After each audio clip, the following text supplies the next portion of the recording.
Hey guys, welcome to this week's video. This week we are going to be doing the mid-year wrap-up tag. So I saw Sara Carrolli do this a few weeks ago where she just has a bunch of questions for the books that she's read so far in 2023.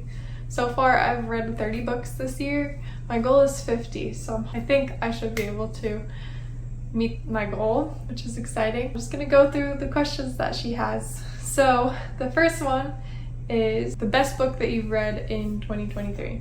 So I've had quite a few 5 stars this year. I'm not super picky with my 5 stars. Basically just if I don't have any criticisms, then I'll give it a 5 stars. And like if it just gives me that feeling of like loving the story and the characters, then I'm like, yeah, 5 stars. But of my 5 stars, I would say the best one that I've read is The Invisible Life of Addie LaRue.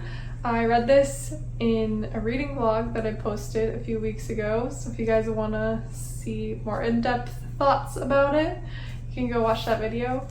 But I just loved the characters in this book, and I felt really connected to Addie LaRue, and I thought the premise was so interesting. The next question is the best sequel that you've read in 2023. I don't have a physical copy, but the best sequel I read is Rule of Wolves by Leigh Bardugo.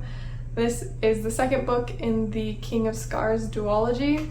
I just loved that duology. I know it's not like a fan favorite for a lot of people, but I just love Nikolai. He's the main character, and it was really fun to like actually see into his thoughts in that duology. And I think the second book, it was so action-packed and just classic Leigh Bardugo character development and really good like character relationships. So I just really loved that one, and I liked it better than the first one too. So the next question is new releases that you haven't read yet but you want to. I only have one for this question, but it is Fourth Wing by Rebecca Yarros. It's everywhere. Like this, I've never seen a book be so popular and blow up so fast after just being published. Like it was just published in I think the end of April, and like everyone's read it and given it 5 stars already, which is crazy to me, and it's like sold out everywhere. So I'm really excited about that one. It's about a dragon rider. She goes to like school to be trained to be a dragon rider. I think there's more to the story than that, but that's all I know about it. And yeah, it sounds great. I know it's fantasy romance as well, so that is my favorite genre, so I'm really excited to read that one. And then the most anticipated release for the second half of the year, I have 2. So the first one is Betting on You by Lynn Painter. I don't know if it's like an interconnected standalone or not, but it is one of her YA romance books that she's going to be coming out with in November. Also, Ali Hazelwood, she wrote The Love Hypothesis, which is a popular book. She's coming out with a YA book as well called Check and Mate. She's only written adult romance books, so I'm really interested to see what her YA romance book will be like. I think that one comes out in November as well. So both of those books I'm really excited to read. And then the biggest surprise of 2023, I think, is Addie LaRue for me, because I've just heard so many mixed reviews about this book. Like I mentioned in my reading vlog, I heard a lot of people say that it was really slow and hard to get through. And the fact that I enjoyed it so much, and I think that it's the best book I've read this year out of all 30 books that I've read. It was very surprising to me because I didn't think I would like it. I thought that it was going to be slow, just like everyone else said, but I thought it was really good. Next question is my favorite new author, new to me, and that is Sarah Adams. I have these 3 books, and I gave this one 4.5, I gave this one 5 stars, and gave this one 4 stars.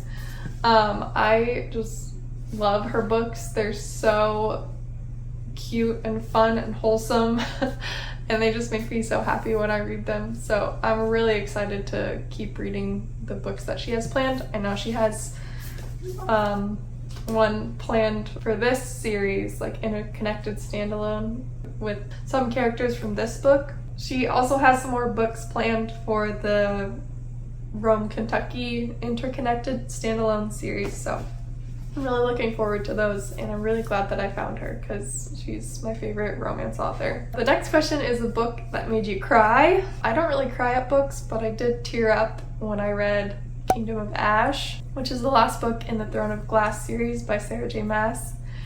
There's just a lot of emotional scenes that happen in that book. I don't want to spoil anything, but if you've read the book, then you know what I'm talking about. And then a book that made you happy. I have 2 books for this one. The first one is Better Than the Movies by Lynn Painter. This one is YA romance, and it was just so fun. Like, it just felt like a rom-com movie. All the chapters start with a rom-com quote, and the way that she talks about like what songs would go for what scene in the book just made it feel so fun, and I feel like I could really like picture the movie in my head if it were to be a movie. So that was really fun, and I also really liked the main male character. He was just really like playful, and there was a lot of just like funny scenes that happened. And the second book that made me happy is Dance with Thieves by Mary E. Pearson. This one is just like the enemies to lovers trope at its best.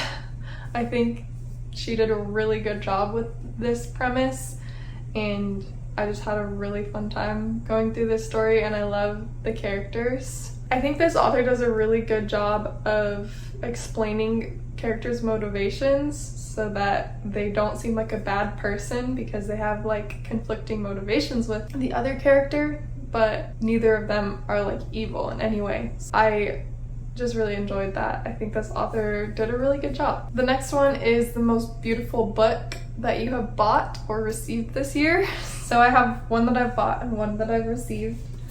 So the one that I bought is Trader's Kiss by Erin Beatty. I don't know much about this book, but I just think the cover is so pretty with the flowers and the sword, or a dagger.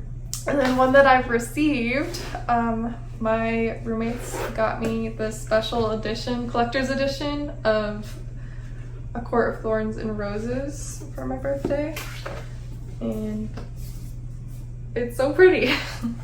And that brings us to our last question, is the books that you need to read by the end of the year. I definitely need to read ACOTAR. I finished the Throne of Glass series. That was like my goal before starting the ACOTAR series. So I'm really excited to get into this. I know it's like everyone's favorite fantasy romance series. So, well, that's all the questions for the mid-year wrap-up. I can't believe it's already the middle of 2023. I hope that you guys enjoyed this video. Please let me know down below what your favorite book was that you've read so far this year. I hope you guys have a really good day. Bye!